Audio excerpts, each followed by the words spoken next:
start to empower you, the student, and parents who are helping their child to really own their college list building process, talking about how you can really reach out beginning after today to build your presence on schools that really matter to you, and talk about how you can engage through college visits and really how you can take all this information here and become your own agent, especially when you're communicating with coaches. So we're going to go ahead and get started, but I know a lot of you have heard a webinar in the past. Many of you, we talked yesterday during the welcome event. The Paradigm Scholars, our aim and mission is really to help students develop a plan with resources and tools that are vetted by us to hopefully develop a really meaningful life, not only after high school, but even while they're in high school, to really enjoy that process here. And I'm very pleased to be joined with one of our members of our board of directors, Ms. Andrea Koop. And I don't know if you want to introduce yourself a little bit more properly.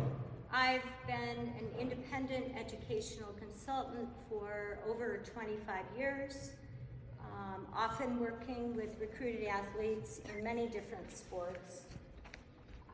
I've worked with students in more than 70 different high schools in and out of California, even some internationally.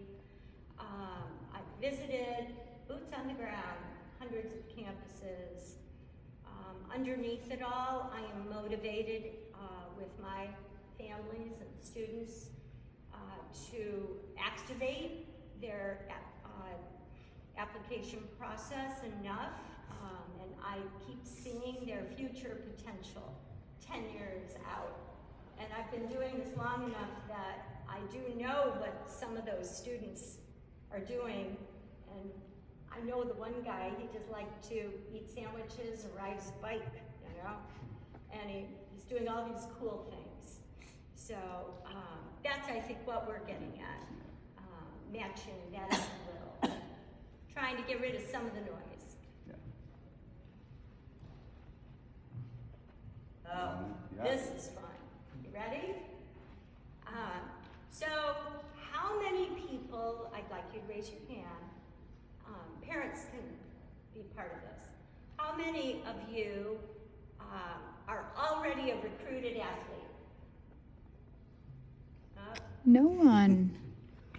How many people in the room want to maybe, possibly be a recruited athlete?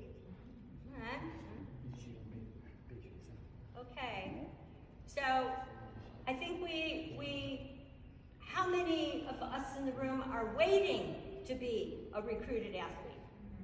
I think I'll be waiting a lot.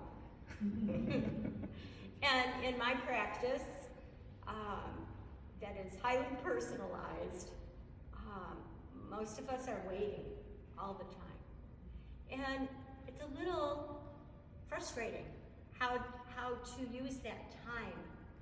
And we end up feeling like we're going in circles sometimes. So the waiting doesn't have to be boring. I'd like everyone today to leave and just be ready to do something, to get to know yourself better. Yeah.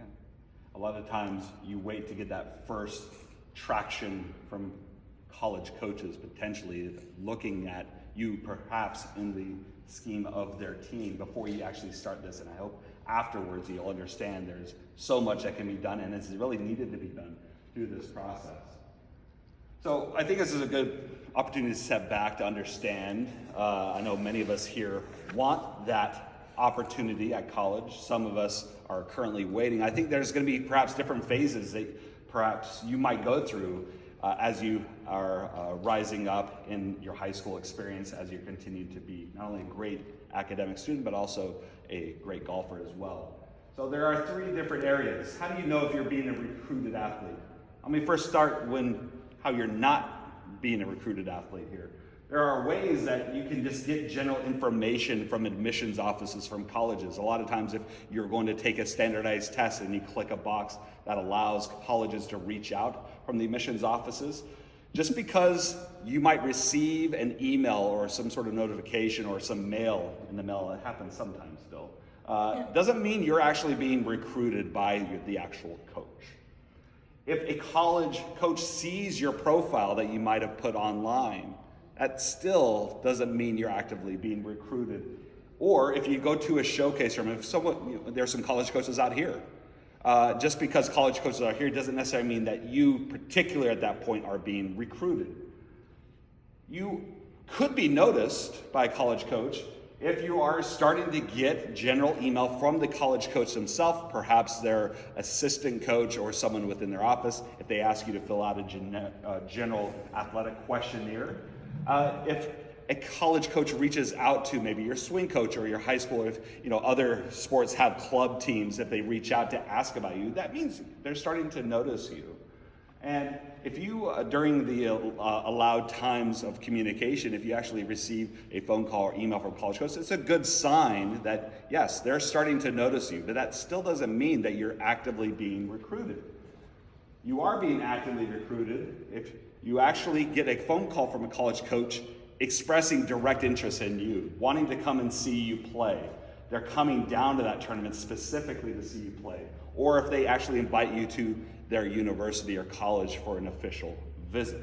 So you have different tiers. And sometimes because college coaches, they certainly want, it doesn't matter the division, they want to win. They are there recruiting, not just if they have 3 open spots, they're not just recruiting, trying to recruit 3 or 4 players, they're actively looking for multiple players. So depending on how the conversations go and how recruited athletes that they're looking at follow back up with them, they could go up and down that gamut over the span of a couple of years.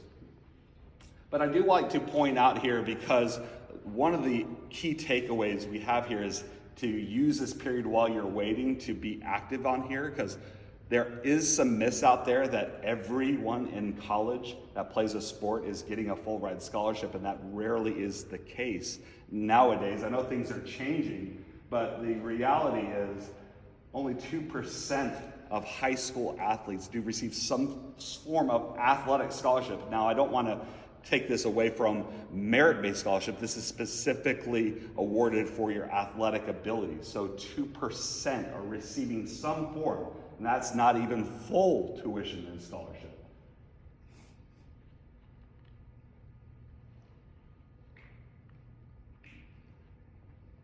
And within the Division I ranks, and this is all sports, less than 6% are receiving full rides. Many of those full rides are happening in quote-unquote revenue-driven sports, and those are majority of Division I men's football, men's and women's basketball.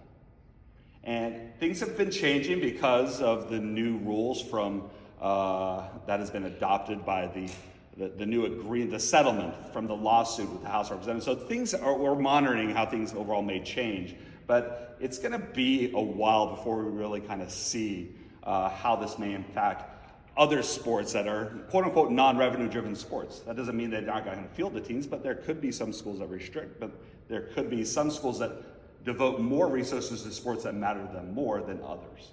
So it's just important to kind of know that really, I'm sorry, you may not be able to see this, but if you email me, I'll send you this presentation here. It kind of goes down within the color codes of these graphs on breaking down the top 12 sports, both men and women, and seeing the percentage from high school that actually go on to play in there. So the competition is real. It is very, very important that you understand this, that if you are still waiting, you could be missing out from someone else who might be being more proactive. And how I like to phrase it is, a majority of college-bound student athletes really do have to be on the forefront of being their own agent, to reaching out, being proactive, to let college coaches know that I exist, I play well, and I actually would like to play for your school. And there's a lot of work that goes on with this process here. And because of this, and we're going to go into some of the elements of building your college list, a majority of the colleges that are out there, not only do you have to be athletically capable to play on those teams, you also have to be admissible to these schools. So we're going to go into a little bit more on a strategy on how to build a college list, because it's not too early to do so. Did you want to go over the timeline? Sure. Why don't you be the clicker? Okay, you got it. Good idea. So today you all can start your own timeline. And you've kind of, it slowly builds as you move forward. I assume you can read slides, so I'm not going to read slides to you. But I think one of the conversations you need to have is with your coach. Maybe you have someone who helps you with your swing or someone who knows you athletically.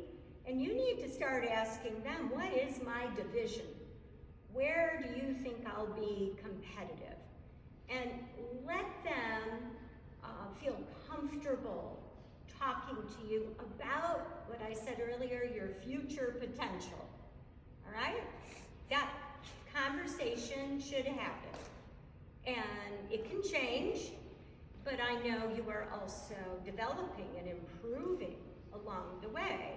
So it's good to have that beginning conversation about that. And I think the next step is some research, because sometimes coaches will name a school that you never heard of. Who wants to go to a school you've never heard of? On the other hand, that is a school a lot of people already know about. You just don't know about it, you know? So I think that is having the open mind. It is, in all my travels on college campuses, I'm human. I remember thinking, oh, I know. And I get there and I am blown away, especially by something kind of new. Facilities, even how far away is where you go play golf? How long does it take you to get there? All that kind of research will give you a baseline. And make it fun. Keep the open mind. Oh, maybe, possibly, and you will look back in those 10 years, you'll look back with no regret. That's our goal. Next. So we all know there are academically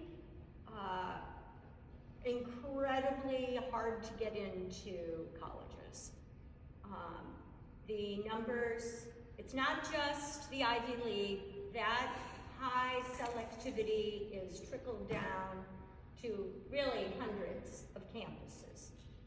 And I think from an athletic recruit point of view, you want to understand that your high school transcript and scores, if you took a test, could go through a pre-read process. Does anyone know about the pre-read? Yeah? I'll give 1 minute.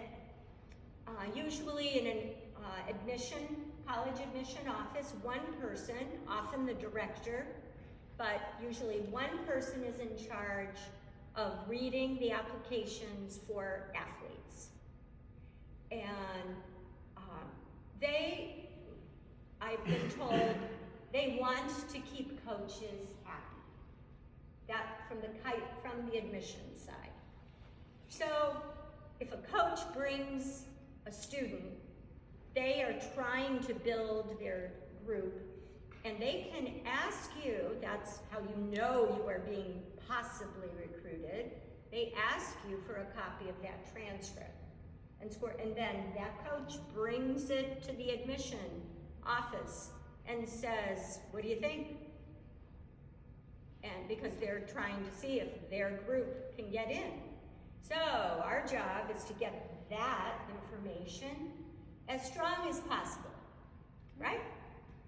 And that process usually is between the junior and senior year. If you attend a public school, some of that information, like getting an unofficial or if they need an official transcript sent, if your counselor is out of the office, you may not be able to get that until school's back in session. So it's important to always loop in also your high school counselor if you have been requested to ask.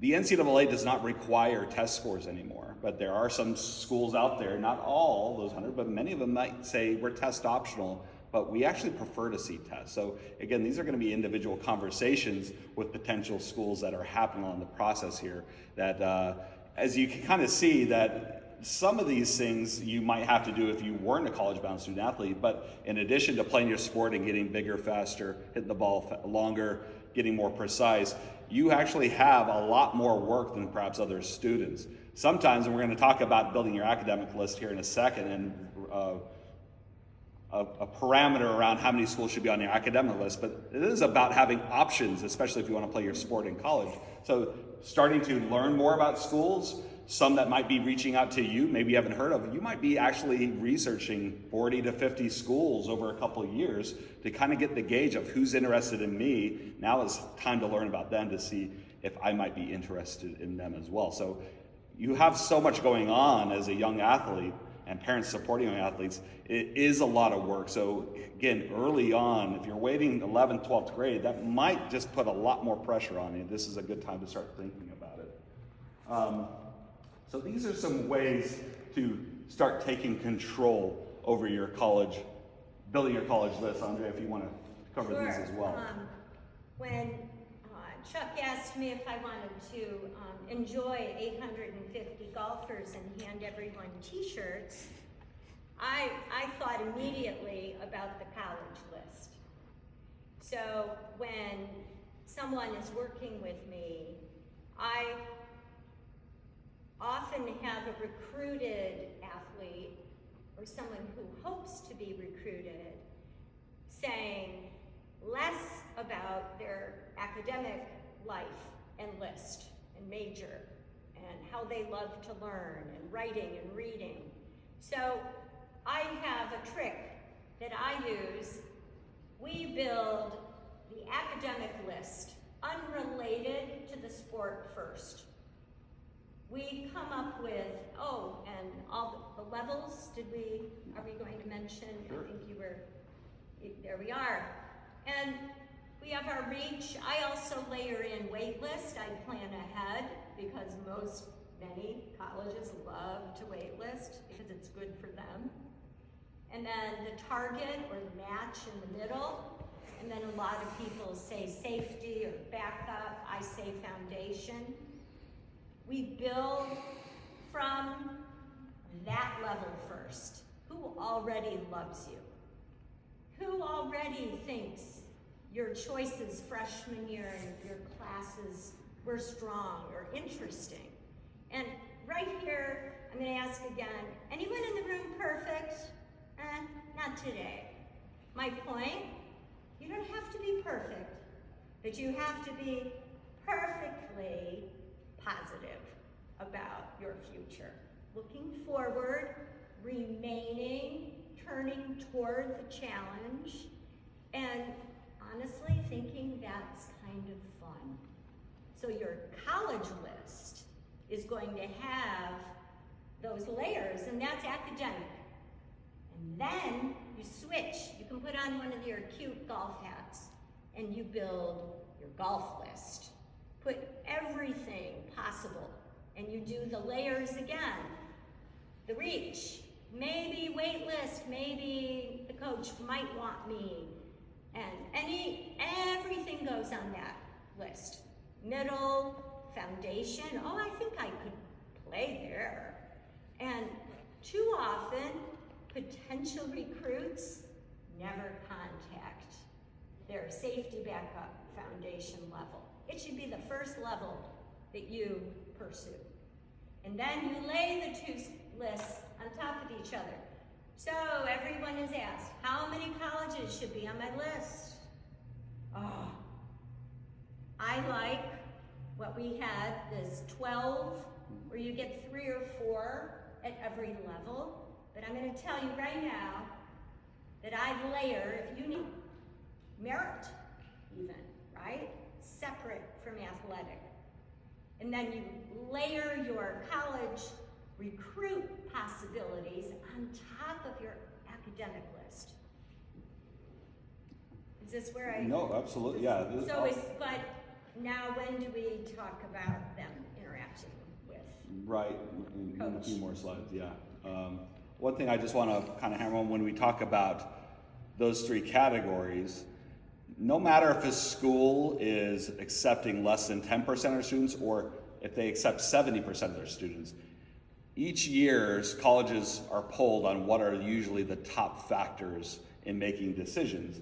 And I think in the majority of the time we're using the same things that they're saying is the most important, and that is the student's academic record, what are their grades, and also in comparison of what's available for them at their school, did they take advantage of a rigorous curriculum? So if their school offers 25 APs, but they're coming in with only taking 2 by the time their senior year, the colleges may look at that as this student, regardless if they are potentially could be on the golf team, if it's a very highly selected school, you need to be admissible academically as well. You might have a slight bump if the coach is looking at you, but you really do have to shine in the classroom as well. So predominantly your academic record and your record of showing how you are challenging yourself in rigorous courses tends to come into play here on your self-determination of if a school is in a certain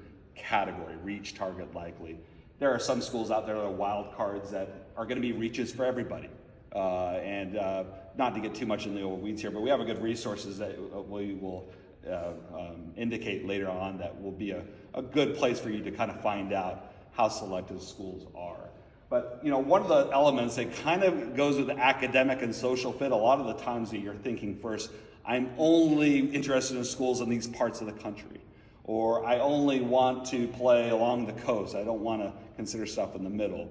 I apologize because these graphs aren't necessarily the most clear on the screen, but I would encourage you, if you haven't been to the NCAA membership site, you can do some filtered sources on men's or women's golf programs, and even more filtered searches on the divisions that they're in, Division 1, 2, or 3. I said, you're looking at Division 3 men's golf. If you say that if you live in California and you want to stay in California, you might be eliminating, you can see, so many options. And if the goal is to continue your sport in college, if the goal is to have options at the end of the day, really kind of look inside, and maybe if you're saying, I don't want to go far away from home, understand why that is. You might have 2 competing interests there. You can't have everything, especially as you can see with golf, a majority of Division 3 schools, which is the largest division that's out there. Most of them are in the East Coast going into the Great Lakes area too. So, okay, Andrea, That going brings to talk about us to a great place. I wanted to make sure I told you what I tell a lot of students, because this idea of, I've got to get to know all of this information can seem overwhelming, and sometimes like you're just spinning your wheels.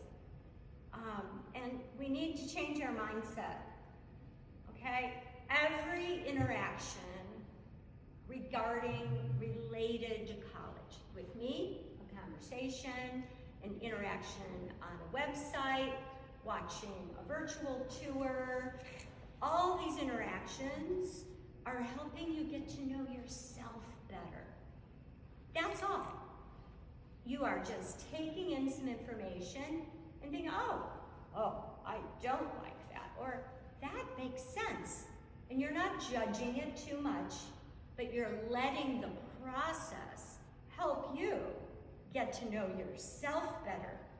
Because one tool, this virtual presence, doing online tours, signing up, requesting information from a college.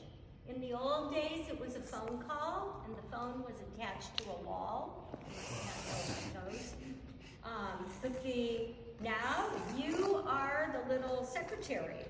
If you don't fill out Google, request information, where he used to work, University of Delaware, and that's the admission office, undergraduate admission. Fill out, and then, oh my gosh, you're gonna bump into what do you want to major in? Oh, Not everybody knows that.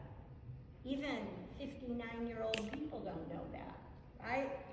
And it's okay to keep, remember, an open mind. That makes sense. If they have undecided, you can click that. But you can also, you're not applying. You can click business, you can click environmental, you can, anything a little bit interesting. And notice, we're not talking about golf. Although there are a few golf majors regarding turf, lots of cool, I remember seeing that. Management. PGA management. Yeah. Call it So, when you create request information in an admission website, they know you're alive on the college side. And a very cool thing happens when, remember the recruit, if you're getting recruited. Well, the coach gets to know you pretty well. And I had one recruit, young man, and Dickinson College, small liberal arts, awesome school, a little bit outside of DC. I knew the admission rep there, happened to see him when we arrived to go to a conference. We're getting our luggage, and I said, oh hi, because I knew him, and so-and-so has been talking to your coaches. And he said, oh, like he had no clue because he's on the admissions side. He said, wait a minute. And he looked at his phone and he checked. Said, what's his name? And I knew that kid. I told him, request information. And there it was. I said, oh yeah, he likes us. You kidding? But it was because he had done his own little bit of research. And later, the coach might go to that admission office and say, I'd like this person. And guess what? He likes us. He's already in the system. And the whole process is respectful. You have the college coach, you have your coach, and it feels right when it happens. And easier. So, I think on to the next. I want to add one thing that I Please. just thought of here. This isn't a session on the application process, but one thing Andrea mentioned is the fact that I've been harping a lot on. This is a lot about self-exploration, discovering a lot about yourself, your interests. Sometimes schools will ask an additional essay in the application process beyond the main personal statement. And a lot of times it has to do with why us. And the best strategy around that is knowing the school, what they have to offer, and how it connects to yourself. And again, we're really striving you to start to do a lot of the groundwork early, because you can't, in the span of 8 months prior to your high school graduation, just do everything in that process and do it justice. Every school has a different website. Some are good, some are bad, most are in the middle. They add new stuff. You might forget where things are at, but you really do have to understand yourself. But then you're going to eventually, for the schools you apply to, and we're hoping that they're interested in you, so that overlap of recruited student athlete, and you still have to apply. Even if a coach says we want you to come here, you have to apply and be admitted. So you have to go through that process, and a lot of times it's the collaboration between athletics and admissions, and it is, you have to nurture both I relationships. have one more piece at the end here. That coach, let's say you've moved through the process and this coach wants to talk to you. I can't tell you how many times I've worked with a student who says, what should I say? That's normal. But remember, I said, every interaction is helping you get to know yourself better. So with that coach, you're not going to use the phrase, I don't know, because you already have learned how to keep an open mind. So they say, what do you want to major in? I'm keeping an open mind. It works. Then they get to tell you what works. See? And I know as parents, you might see your son or daughter maybe initially struggle with, I'm not sure, I don't know what to, and you may feel the urge to really kind of step in and lead it. Just like with the athletic recruitment process too, it really needs to be the student athlete to kind of lead the charge with everyone else kind of in the navigation seat, because eventually they're going to be on their own, whether they're playing golf or not or at college, they're going to be in charge of this. So the earlier they can start getting some of that practice, the better. That's it. So a little bit about college visits, because this is one of the best ways to actually get to know a school beyond just going on the website, because sometimes all those pictures on different schools, they all look the same. I think it's important to kind of understand that from an athletic recruitment standpoint, there's two different types of visits. There are official visits down the bottom where you actually are invited by the college coach to come onto campus for an official visit, where you can only have one of those official visits per school, but all expenses are paid. Now, that has to be a specific invitation. This is one of those key things: you are being actively recruited if they're devoting time and resources to invite you and your family on campus. Most that begin are unofficial visits, where you could certainly take as many as you want, but you certainly are going to be footing the bill. It's going to be on your own time. I've been talking to a lot of golfers that, as they're playing in a variety of tournaments this summer, it's really great to hear that you are stepping foot on college campuses, and I would encourage you to continue to do that as you go on. Maybe you're not necessarily looking at that particular school, but if you're looking at a liberal arts small school that is on the suburbs of a large city, there are many other different types of schools that might fit that bill. So even if you don't want to go to that school, if you're near a college campus, maybe plan to have lunch there. Spend 90 minutes, have lunch, get to know the town, walk around. But eventually, as you're starting to take a serious look at an academic list, because you've been starting to discover yourself and your academic and social interests, you're going to want to start taking some official tours as well. Let me go through this. This clicker is a little tricky. There are some guidelines around official visits here that we'll send out the PDF afterwards if you guys are interested here. I always like to say these are subject to change, as the NCAA may change them. But I think some tips just for unofficial visits here is just at first to visit. Yes, ideally if you can while students are there, but don't let that be a deterrent of you visiting or not. If students are there, you get a good gauge on how the student life is like. But if you're there, try to sit on an academic class. A lot of that might mean you have to reach out to the admissions counselor to see what options are there, and you can't do it like 2 days before you're going to visit. You need to plan ahead. Look at the financial aid and career services website as well. Try to make some time to dedicate to look at the downtown or off campus. A lot of times they point it out on the official tour, but you won't spend a lot of time there. You potentially might spend 4 years, or if you do graduate school there, a little bit longer. You want to make sure that you are you like where you might be living. Because if you don't like the school, if you don't have your major, and let's say you're being recruited, it's going to affect your game. If you're homesick, or you don't feel you're being supported for the way you learn, if you don't like a lot of the people besides those on the team there, you do spend a lot of time off. It's going to trickle down, especially if you're sport. And very importantly, if you are being noticed or actively recruited and you do go to visit, if you plan ahead, reach out to the coaching staff.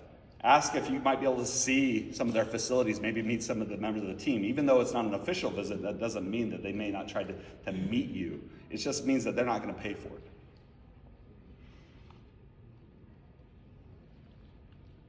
Okay, becoming your own agent. So I did a presentation, a webinar strictly on this before that covered a little bit more about this, but I think it's very, very important as you're getting to know yourself a lot more. The college coaches, believe it or not, are interested in what you want to study, what your future goals and everything are. And because it really is on the onus of the student athlete to take the lead on doing this, you have to not just sit and wait, but be proactive here. So some of the important things that you have to do in becoming your own agent, you need to, first of all, you have to be very organized. You got to have your own separate email. You got to eventually create your own activity list, your resume, have in general a standard email template that you will modify and personalize for each coach that you might be proactively reaching out to. Again, think about the conversations with your coaches, where you're currently playing at, where you feel you might be when you're about in 12th grade. That's generally a good gauge to begin with, but then you kind of go where the iron's hot. If someone else reaches out to you, you might want to explore that conference as well, teams above and below. But you might have to utilize social media more than what you're doing now. It is very much a proven fact that a majority of coaches, many in the golf community too, use X or Instagram to not only showcase their programs, but they can receive messages. You can tag and follow coaches as well. It might be a good way to understand some of the team culture elements as well. Again, mentioned earlier, being your own agent isn't meaning having a parent or guardian do the work for you. They realize that they would be coaching you. You would be on campus, not your parents. So you have to really take the lead on that and learn to advocate for yourself. You have to not just initially reach out, but then you have to follow up. But I do want to point out, you need to have thick skin. Everyone that you reach out to initially the first time probably isn't going to reach out back at you right away. In fact, you might have to reach out 3 or 4 times before you might get a response. Sometimes the response will be like, we're not really interested in you as an athlete, we wish you the best. It could be, there is some interest here, fill out our questionnaire. But it's important to stay organized and not give up after one communication. College coaches are getting 400 to 500 emails a day. And the recruitment period tends to be almost 365 days a year, with a lot of changes to the transfer portal and everything here. So you do have to keep in line on how you grow and develop. You might need to update your swing video, update your profile. The coaches want to see everything, all of your tournaments, good and bad scores. There are conversations, stories to be told with everything there. And Chuck, every time you update something, that is an opportunity for a quick email. Just one, because they like email. So that is, it can be part of your routine. I usually have students pick a day of the week, and that day of the week is when you are updating or following up with somebody. I would tend to avoid Fridays and Mondays. You can schedule send emails. So if your workflow is, I need to do it on the weekend, they're probably not checking it as often, but you can schedule send for a Tuesday afternoon. And if they are starting to reach back out to you, if you do update your athletic profile or video, or you did well in a tournament and you want to just let them know, use the existing email chain where they did reply, because they're going to see, they'll remember. Again, they're dealing not only with their current team, but they're trying to recruit they're not just looking for the next year, they're looking 2 to 3 years ahead. Even this. So that's another reason for you to kind of start early as well. You want to visit campuses like we talked about. I think anytime that you might have like an ID camp or a skills camp, I think this is very important, especially with parents. Early on you might have aspirations for your son or daughter to play at certain schools, so you might have opportunities to get on a college campus, to learn from college coaches at an ID camp, a skills camp. But you might look, again, not knowing the college, you may like, I've never heard of them, they must not be good. No, you just don't know about them yet, but you might be potentially passing up on an opportunity to get exposure. So, of course, you have to do what's reasonable for your own personal schedule and finances here, but just don't initially pass away an opportunity because of the name of the college. It's really about building relationships here. And the last bullet point is very, very true, just because I know a lot of this doesn't happen while you're in school, and many of you have high school counselors that may be very busy. Because there are specific things that the college counselor needs to do when you eventually apply to school, you do need to keep them in the loop abreast. Look, I want to be a recruited athlete. I've had some notice from schools. Maybe one needs to do a pre-read. That is as much notice as they can have. They want to support you. And they want to do everything they can, but if you're coming the last day of school and just letting you know, oh, by the way, on your summer break, I need this. A lot of times they're not going to do it because they're like, I'm off. You just need to keep them in the loop. Essentially, develop the support staff that you have and just understanding the roles that they're playing.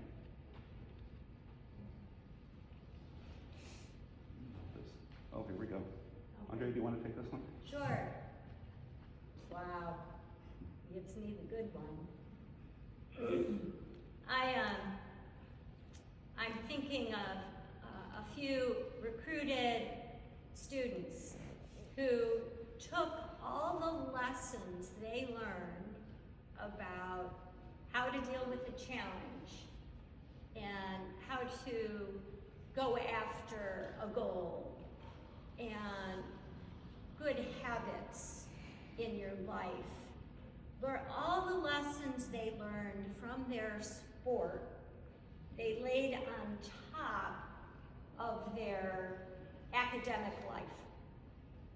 And if you are already here pursuing this experience here, you are already ahead of so many typical high school students who will eventually apply to college. So I say, think about this list that has made you a wonderful athletic person here, and take those lessons and lay them in your academic life. Am I doing the same amount of effort and care? And I know from helping students write those essays, often we find a story about that person. It might have started in golf, but later they wanted to do something else. One quick thought I had, and I know I've done another presentation a little bit more in depth that covers social media and other things, but you know, if you're updating coaches and you are using social media or emails to talk about athletic achievements, they also, again, care about you as a person, what your future goals, pursuits academically are. Again, you're going to be a student athlete. So if you had an amazing science fair project, or maybe you had a group project that maybe won a regional award, that's not to say that you can't update the coach there as well. Again, you can highlight some of these elements that they're strictly looking for. Of course, they want you to perhaps be able to compete for a spot on the team, or perhaps they're looking to recruit you on there. But again, it just goes down to what type of person you are, and hopefully you're doing it both on But you are and off. demonstrating with that your ability to balance a job, playing golf, and a job being a student. So Oh, wow. I think we're in a good spot. Yeah, we're at a good spot here, yeah. I'll make sure, because you guys RSVP here, the next one was just resources. I have some resources that I'll email you, the hyperlinks and also the PDFs for them. The resources are, I've developed a pretty complex template, a Google Sheet template that not only allows you to do this initial college research to build your academic list, but then also gives you prompting questions on how to find certain information on their site, or maybe talking to an admissions counselor. But it also allows you to track your athletic recruitment conversations and outreach as well. Plus, when it comes down to applying to colleges, you need to track the different essays, deadlines. So it's a kind of this all-in-one template that if you just make a copy and use Google Sheets, you can modify it to kind of fit your own needs. The other one I have is just an overall timeline guide for college-bound student athletes, certain timelines that you want to meet your freshman, sophomore, junior, and senior year, some general stuff about the NCAA.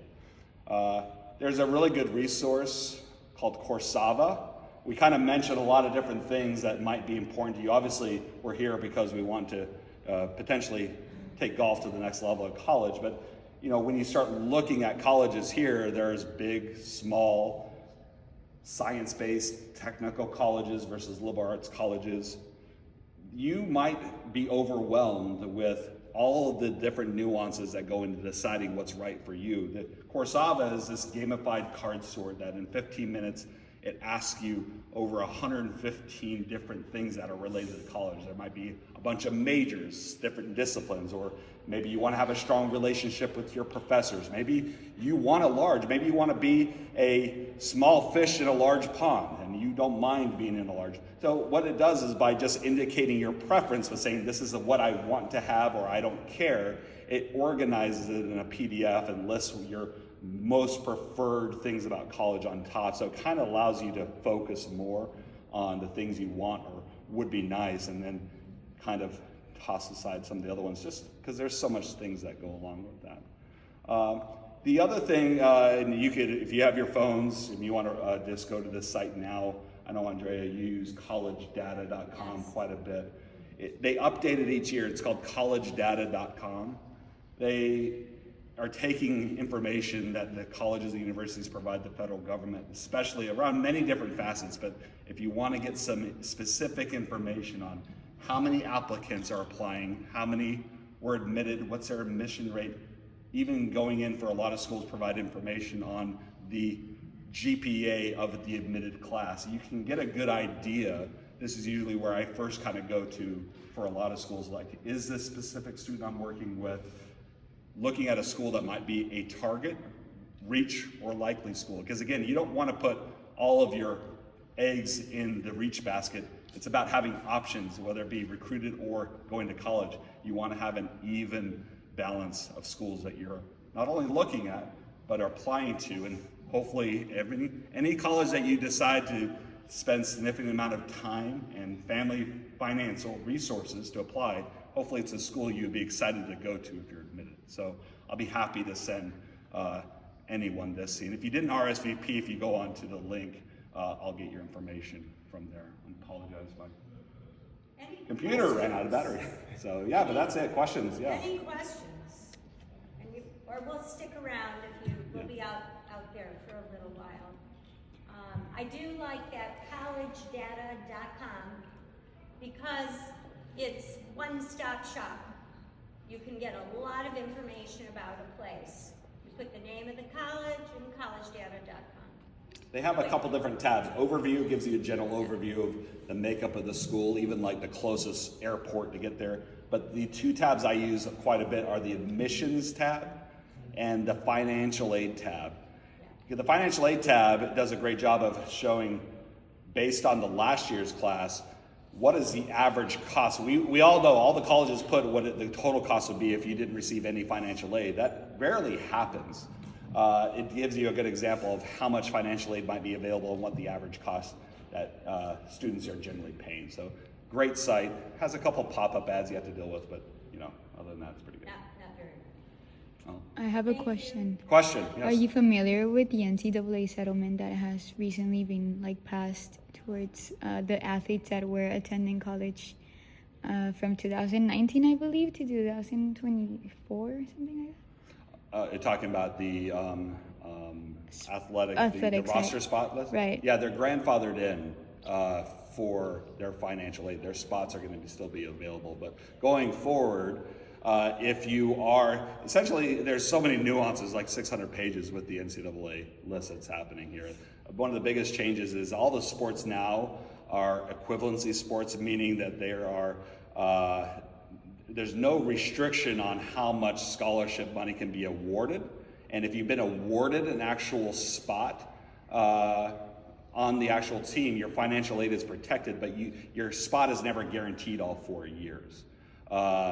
There is a change where they're gonna try to affect roster spot limits on certain sports. What we're really seeing is, again, we've talked about earlier, athletic-driven, revenue-driven sports, football and men's and women's basketball, that are driving a lot of the payment of student athletes. And what's going to be interesting is it's kind of, you have a large amount of wealthy colleges here that have more budgets than others that are going to be able to essentially be in the market to offer NIL money and money for athletes, and it's not going to be equitable across all the colleges that are out there. So over time, based on this, you might see Olympic sports, you might see some golf programs that you might see that they have one now, 3 or 4 years, they might decide to cut sports. So this is just recently passed, but if you had a roster spot, I know that was grandfathered in within that.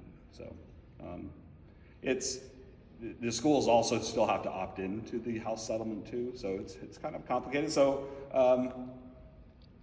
there's a lot of schools out there that have golf programs. I have a database that has the coaching contacts of all Division 1 through 3 and NAIA for the top 125, but it goes sometimes 500, 600 deep. So it's going to be interesting to kind of see how many might continue to have programs or not. But I think those that still continue to go, they'll still be there.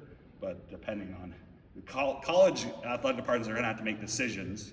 They have to do a lot more with less money now that players have the ability to be paid. They're going to have to decide where that money is going to, but they're still going to have to fund their sports. And historically, football, men's and women's basketball, and even not all of the programs are the ones that drive in revenue. The rest are being subsidized by the school.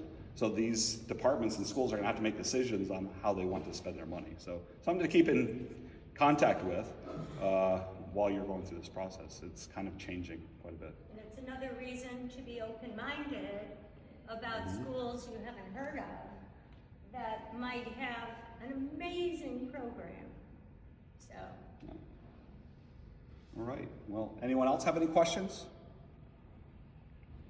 Well, hopefully you found this useful. We'll stick around up here. I do know that they have another presentation here, so maybe we'll make our way towards the back so they can set up. And we hope that you enjoy the rest of the Callaway World Championship. Hope everyone plays well. And for those that are eligible, hopefully we'll see you next year. Okay, thank you.